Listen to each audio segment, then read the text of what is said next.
এমনি নাফিউল ইসলাম আপনি লিখেছেন, আমাদের গ্রামে একসময় কুকুরের ভীষণ জ্বালাতন বেড়ে যায়। যেসব কুকুর গৃহপালিত পশু প্রাণীদের আক্রমণ করে, এক্ষেত্রে কি এসব কুকুরকে হত্যা করা যাবে? হ্যাঁ, যেগুলো মানুষের গৃহপালিত প্রাণীকে আক্রমণ করে, মানুষের জীবন অতিষ্ঠ হয় তাদের দ্বারা, তাহলে তাদের উপদ্রব থেকে বাঁচার জন্য যদি তাদের নিধন করেন তাহলে সেটা জায়েজ আছে। তবে নির্মমভাবে নিধন করা বা আপনার কোনো প্রাণীকেও হত্যা করা জায়েজ নেই।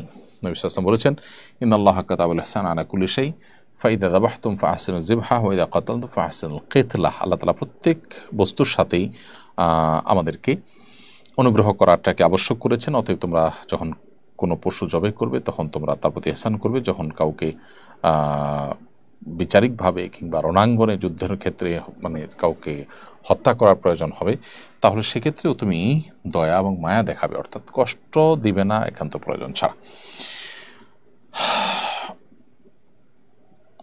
এরপরে